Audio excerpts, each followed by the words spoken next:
Hello दोस्तों। Arduino basics का lesson number 6 में आपका स्वागत है। आज हम यहाँ सीखेंगे इलेक्ट्रिकल एंड इलेक्ट्रॉनिक्स के बहुत ही इंपॉर्टेंट कॉन्सेप्ट के बारे में, जिसका नाम है ओम्स लॉ। आज हम यहाँ ओम्स लॉ को समझने की कोशिश करेंगे और उसके रिलेटेड कुछ कैलकुलेशंस भी करेंगे। ठीक है, तो चलिए शुरू करते हैं। तो चलिए सीखते हैं ओम्स लॉ के बारे में। ठीक है, ओम्स लॉ।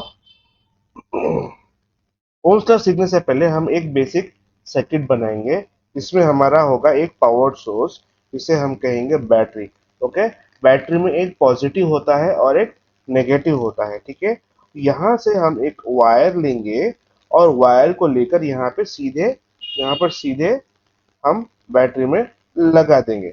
लगाने से क्या होगा, वायर जो हमने कनेक्ट किया है बैटरी से सीधे बैटरी के नेगेटिव में, तो यहाँ पर क्या होगा, आपका बहुत सारा करंट फ्लो होगा, अनलिमिटेड करंट फ्लो होगा, जिससे आपका वायर बर्न हो जाएगा जिससे आपका वायर बर्न हो जाएगा जिसे हम कहते हैं शॉर्ट सर्किट जिसे हम कहते हैं शॉर्ट सर्किट।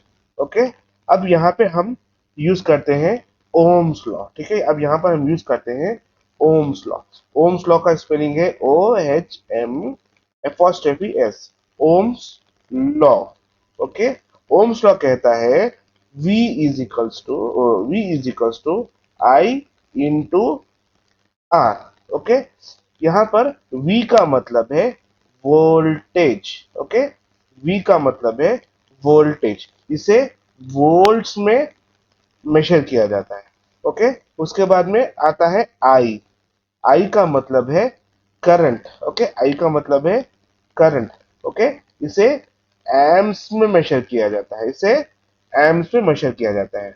उसके बाद में आता है रेसिस्टेंस। ओके, आर मतलब रेसिस्टेंस, रेसिस्टेंस। ओके, रेसिस्टेंस, इसे ओम्स में मेजर किया जाता है, ओम्स में मेजर किया जाता है। ये इसका सिंबल है जो यूजुअली यूज होता है। ठीक है, अभी हम इस ओम्स लॉ को यूज करते हुए हम अपना पहला सर्किट बनाएंगे। पहले सर्किट में हम फिर से एक बैटरी लेंगे, पावर सोर्स के लिए हम बैटरी लेंगे।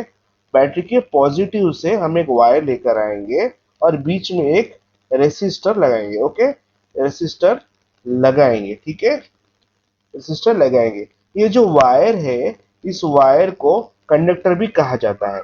इसके अंदर बहुत सारे इलेक्ट्रॉन्स होते हैं, कंडक्टर में बहुत सारे इलेक्ट्रॉन्स होते हैं। ठीक है, जैसे ही हम इसे बैटरी कनेक्ट करेंगे तो ये इलेक्ट्रॉन्स फ्लो होते हैं, ये इलेक्ट्रॉन्स फ्लो होते हैं। ठीक है, इलेक्ट्रॉन्स फ्लो होते हैं। इस फ्लो ऑफ इलेक्ट्रॉन्स को करंट कहा जाता है, इस फ्लो ऑफ इलेक्ट्रॉन्स को करंट कहा जाता है। ठीक है, और ये हमारा जो बैटरी है, पावर सोर्स है, हम इसे वोल्टेज कह रहे हैं, वोल्टेज कह रहे हैं। बैटरी का काम है करंट को फ्लो प्रदान करना, करंट को फ्लो देना है, इलेक्ट्रॉन्स को फ्लो देना है। बैटरी होगा, वोल्टेज होगा, तो इस सर्किट में करंट फ्लो होगा, वरना करंट फ्लो नहीं होगा। अभी ये रेसिस्टेंस का काम क्या है, ये रेसिस्टेंस क्या करेगा, जो भी इलेक्ट्रॉन्स यहाँ पे आ रहे हैं उसे रोकने की कोशिश करेगा, उसे स्टॉप करने की कोशिश करेगा। ठीक है, रेसिस्टेंस। ठीक है, तो अभी हम पहला सर्किट डिजाइन करते हैं और उसे कैलकुलेशन करके ओम्स लॉ को और थोड़ा समझने की कोशिश करते हैं। ठीक है, यहाँ पर मैं वोल्टेज ले रहा हूँ 5 वोल्ट्स। ओके, 5 वोल्ट्स ले रहा हूँ और मैं यहाँ पर एक रेसिस्टेंस लगा रहा हूँ, 330 ओम्स का रेसिस्टेंस लगा रहा हूँ। ठीक है, 330 ओम्स का रेसिस्टेंस लगाने से मुझे यहाँ पर अभी क्या कैलकुलेट करना है, मुझे यहाँ पे करंट कैलकुलेट करना है। यहाँ से मुझे पता करना है कि इलेक्ट्रॉन्स कितना फ्लो हो रहा है, कितना करंट फ्लो हो रहा है। तो अपने पास में जो फॉर्मूला है, जो हमने ऊपर में फॉर्मूला लिखा, यहाँ पे हमने लिखा था V=I×R। इसे इस तरह से भी लिखा जा सकता है, current is equals to voltage by resistance, या फिर resistance is equals to voltage by current. Okay, अभी मैं यहाँ पे कैलकुलेट कर रहा हूँ करंट को। तो मेरा करंट मुझे कैलकुलेट करने के लिए मुझे लिखना पड़ेगा I=V/R। यहाँ पर अपना वोल्टेज है 5 वोल्ट्स। ओके, यहाँ अपना वोल्टेज है 5 वोल्ट और रेसिस्टेंस कितना है 330 ओम्स। कितना है 330 ओम्स। अगर हम इसे कैलकुलेट करेंगे, अगर हम इसे कैलकुलेट करेंगे कुछ इस तरह से, तो हमारा कैलकुलेशन में आएगा 5 वोल्ट्स डिवाइडेड बाय 330 ओम्स। हमारा आंसर आएगा 0.01515। ये हो गया हमारा एम्स। हम इसे कुछ इस तरह से भी लिख सकते हैं या फिर हम इसे कुछ इस तरह भी लिख सकते हैं।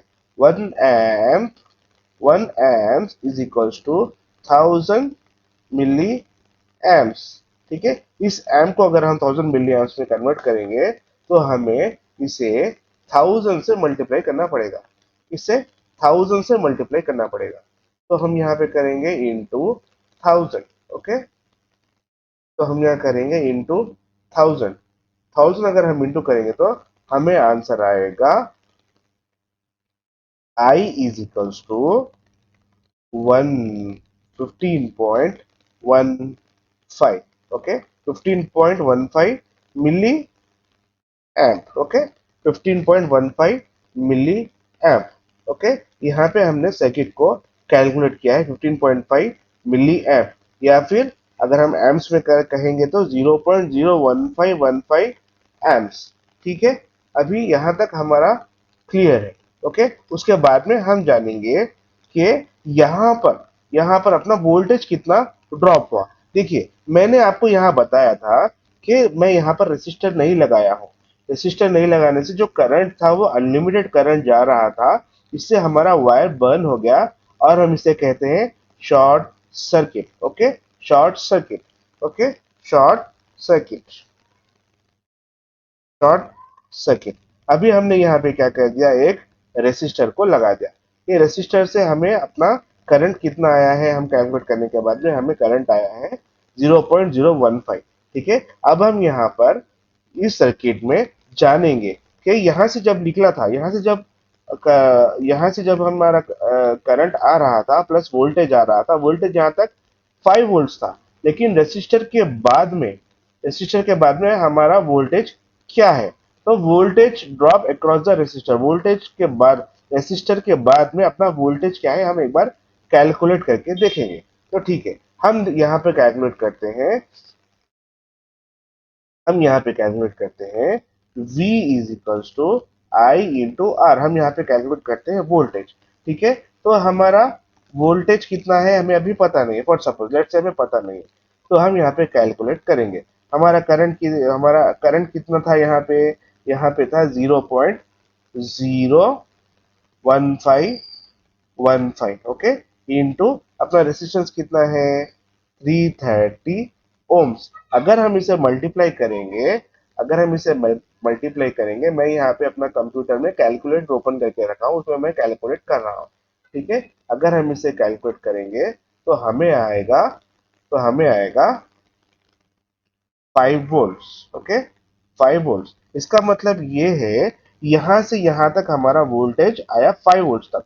यहां तक रेसिस्टर के बाद में, रेसिस्टर जो है हमारा 5 वोल्ट्स पूरा ड्रॉप कर चुका है। तो यहाँ पे जो रेसिस्टर के बाद में जो आउटपुट आ रहा है वो आउटपुट रहेगा जीरो। जीरो आउटपुट आ रहा है। इसीलिए नेगेटिव टर्मिनल को रेसिस्टर के बाद में हम जब वायर को कनेक्ट कर रहे हैं तो यहाँ पर कुछ शॉर्ट सर्किट नहीं हो रहा है, क्योंकि पूरा जो वोल्टेज है ये रेसिस्टेंस ड्रॉप कर रहा है। ओके, तो चलिए अभी हम बनाते हैं अपना दूसरा सर्किट। तो दूसरे सर्किट में हम यहाँ पर फ्रेश पेज ओपन करके यहाँ पर हम लिखते हैं वोल्टेज, ओम्स में लिखते हैं voltage is equals to I into R. Okay, और हमारा सर्किट होगा कुछ इस तरह से। हम क्या करेंगे, हमारा सर्किट में एक वोल्टेज सोर्स लेंगे जो कि होगा 5 वोल्ट। ठीक है, यहाँ से हम एक वायर कनेक्ट करते हैं, एक रेसिस्टर को कनेक्ट करते हैं। ठीक है, उसके बाद में और एक रेसिस्टर लेते हैं, दो रेसिस्टर लेते हैं, लेके हम लोग कनेक्ट करेंगे अपने बैटरी को। ओके, यहाँ पर हमारा करंट हमें फाइंड आउट करना पड़ेगा। हमें यहाँ पता करना पड़ेगा कि हमारा करंट कितना फ्लो हो रहा है। ठीक है, एट द सेम टाइम हमारा जो रेसिस्टर है इसे हम पहला वाला जो रेसिस्टर है इसे हम लिखते हैं R1। ओके, ये हम लेते हैं 330 ओम्स। ओके, ये हम लेते हैं 330 ओम्स। और जो दूसरा वाला रेसिस्टर है ये हम लेते हैं, ये हम लेते हैं 100 ओम्स। ओके, तो अभी हमें यहाँ पे सबसे पहले इस सर्किट में टोटल रेसिस्टेंस को कैलकुलेट करना पड़ेगा। और हाँ, और एक बात, ये जो रेसिस्टर्स है हमारा सीरीज में कनेक्ट हुआ है, तो सीरीज में रेसिस्टर्स का कैलकुलेशन करने के लिए, टोटल रेसिस्टेंस मालूम करने के लिए हम लिखेंगे R T is equal to R1 plus R2। Okay, हमारा R1 कितना है, 330 ओम्स अपना R1 है। ओके, और R2 कितना है, 100 ओम्स अपना R1 है। तो हमारा RT आ जाएगा, RT आ जाएगा, RT आ जाएगा 430 ओम्स। कितना आ जाएगा, 430 ओम्स। तो चलिए अभी हम यहाँ पे फाइंड आउट करते हैं कि अपना करंट कितना फ्लो हो रहा है। ठीक है, उस सर्किट को मैं फिर से दोबारा ड्रॉ कर रहा हूँ, लेकिन दोनों रेसिस्टर को मैं यहाँ पे एक ही रेसिस्टर बता रहा हूँ ताकि इजीली हमको समझ में आए। ठीक है, यहाँ पे करंट कितना फ्लो हो रहा है पता करना पड़ेगा, और हमने वोल्टेज सोर्स दिया था 5 वोल्ट। ओके, तो हमारा फॉर्मूला क्या है, I is equals to I is equals to V by R। हमारा वोल्टेज हो गया 5 वोल्ट और R हो गया 430 ओम्स। ओके, वोल्टेज हो गया 430 ओम्स। तो हम जब यहाँ पे करंट फाइंड आउट करेंगे कैलकुलेटर से, तो कैलकुलेटर से अगर हम जब फाइंड आउट करेंगे तो हमारा आएगा कुछ समथिंग 5 वोल्ट डिवाइडेड बाई 430। अगर हम करेंगे 430, तो ये आएगा 0.01162 एम्प्स। ओके, चूंकि चूंकि चूंकि हमारा 1 amp is equals to 1000 milli amps है, तो हम इसे कुछ इस तरह से भी लिख सकते हैं। हम यहाँ पे करेंगे 0.01162 इंटू इंटू 1000। ओके, इंटू 1000, तो हमारा आंसर आएगा 11.627 मिली एम्प्स। हम मिली एम्प्स में भी इसे लिख सकते हैं। इसका मतलब ये है कि हमारे इस सर्किट में करंट हमारा कितना जा रहा है, 11.62 मिली एम्प्स और 0.01162 एम्प्स। ओके, चलिए अभी हम पता करते हैं कि जब यहां से अपना पावर निकला था, वोल्टेज एंड करंट जब निकला था, तो यहां तक तो था अपना वोल्टेज 5 वोल्ट और करंट था 0.01162 एम्प्स था।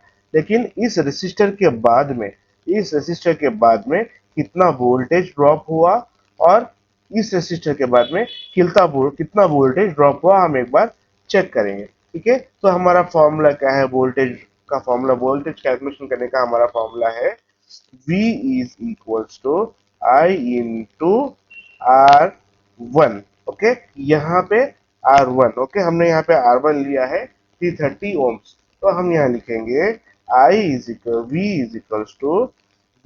इक्वल्स टू अपना I कितना है, 0.01162 इंटू इंटू कितना, 330 ओम्स। तो हमारा आंसर मिलेगा 3.837 वोल्ट्स। ठीक है, तो चलिए हम पता करते हैं इस रेसिस्टर के बाद में वोल्टेज कि इस रेसिस्टर में वोल्टेज कितना ड्रॉप हुआ।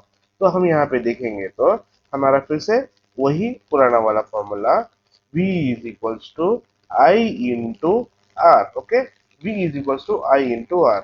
R2 is wrong. ओके, तो हमारा आई तो हो गया 0.0162 और अपना R हो गया, R2 कितना है अपना, R2 हो गया 100, ओके, R2 हो गया 100, ओके, R2 हो गया 100 ओम्स। अगर हम इसे कैलकुलेट करेंगे, अगर हम इसे कैलकुलेट करेंगे तो हमें आएगा 0.0116 इंटू 100 करेंगे तो हमें आंसर आएगा 1.16 वोल्ट्स। कितना हुआ, 1.16 वोल्ट्स। मतलब इस सर्किट में, इस रेसिस्टर के पास में मेरा वोल्टेज ड्रॉप हुआ है 1.16 वोल्ट। अगर हम इन दोनों वोल्टेज को हम कैलकुलेट करेंगे तो हमारा टोटल टोटल वोल्टेज ड्रॉप कितना होगा, हम यहाँ कैलकुलेट कर सकते हैं। तो मैं टोटल वोल्टेज ड्रॉप अगर हम देखेंगे तो 3.837 वोल्ट प्लस 1.16 वोल्ट अगर हम कैलकुलेट करेंगे तो ये आएगा 5 वोल्ट, ओके।